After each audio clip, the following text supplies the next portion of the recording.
د احمدشاه بابا د نړیوال هوایی ډګر بشپړ راپور. د افغانستان په لویدیځ کې پروت د احمدشاه بابا نړیوال هوایی ډګر یو ځغاسلیک لري چې د هیواد یو له لویترینو هوایی ډګرونو څخه شمیرل کیږي. په وروستیو کلونو کې د دې هوایی ډګر د بیا رغونې او پراختیايي کارونو د کورنیو هوایی شرکتونو د فعالیتونو سربیره د یو شمېر نړیوالو هوایی شرکتونو پام هم ځان ته اړولی دی چې یاد هوایی ډګر 50 کاله وړاندې جوړ شوی،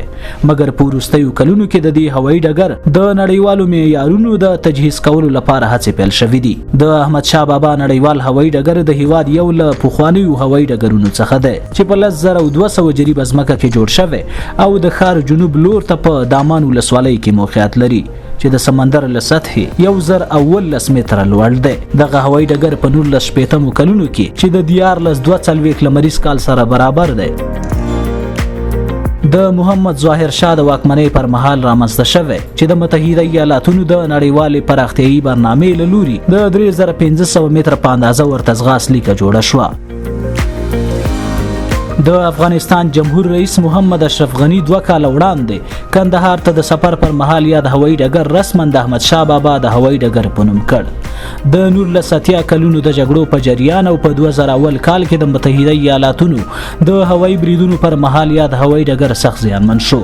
په هر صورت دا هوایی ډګر د 2000 کال را پدې خوا د ملکی او نظامی الوتنو لپاره کارول کیږي. د دې هوایی ډګر عملیاتي مسؤلیت چې د 13 کلونو راهیسې د ناټو ځواکونو لخوا اداره کېده د 1999 کال د سلواغې د میاشتې په سر کې د ملکی هوایی چلن ادارې ته وسپارل شو. د افغانستان دولت د 100 میلیونه یورو په ارزښت چې 2.6 میلیارډ افغانۍ کیږي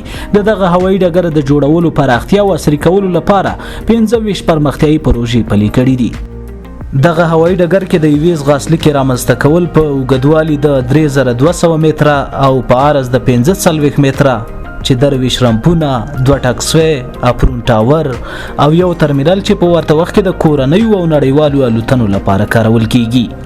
د اوروژن سټیشن، د تیلو ذخیرې، د هوا پیژندنې ادارې تعمیر، د ویسټ دستګاوې، د مراقبت برج او نور پرمختللي وسایل له هغه برنامو څخه دي چې تر دې دمه په دغه هوایی ډګر کې پلي شوي دي. د احمدشاه بابا د نړیوال هوایی ډګر ترمینل او د دفتر ودانۍ چې د کندهار د خلکو د زاړه دود او کلتور سره برابر دي یو خاصه ښکلا لري. د ځانګړو مېلمنو سالون چې له دغه هوایی ډګر څخه سفر کوي او یا ورته راځي د کندهار د ساختماني او قدیمي کلتور سره سم د لوړ کیفیت په ډیزاین سره جوړ شوی چې دغه کلتور په تیرو وختونو کې عام و.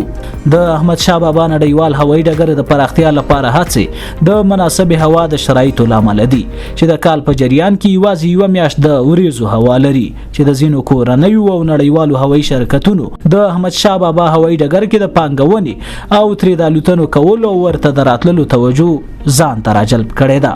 کورنۍ الوتنو ترڅنګ دوبۍ، ډیلی، مشهد، مکی او بهرنیو هیوادونو ته نظامی الوتنې له دې هوایی ډګر څخه ترسره کیږي چې د هیواد د سوداګرو لپاره ډېر اسانتیاوې هم رامنځته کړي دي. د احمدشاه بابا نړیوال هوایی ډګر کارګو هم لري چې د 24 ټنو څخه زیات محصولات او میوې دوبۍ، هندوستان او یو نیم وخت مشهد ته لیږدوي. د احمدشاه بابا نړیوال هوایی ډګر د محمد ظاهر شاه د واکمنۍ پر مهال جوړ شوی ترمینل لري چې په یو وخت کې د سلګونو مسافرینو ظرفیت هم لري.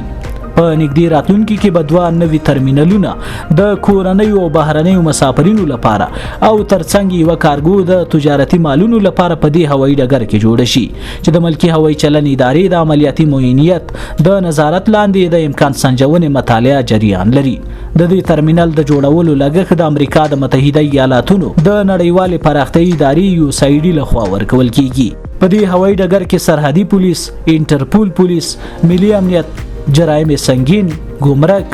د ګاګ خدماتي او امنیتي شرکت او نور اړوند ارګانونه د ملکی هوایی چلن ادارې تر چتر لاندې فعالیت کوي. د کرونا ویروس د رامنځته کېدو د محدودیتونو لامل له دې هوایی ډګر څخه بهرنیو هیوادونو ته الوتنې کمې شوي چې د ورځې په کور دننه یوازې کابل ته تر 2 پورې پروازونه کیږي او له دغه هوایی ډګر څخه دوبۍ، مشهد، جدې او هندوستان ته په اونۍ کې یوازې یو الوتنه کیږي.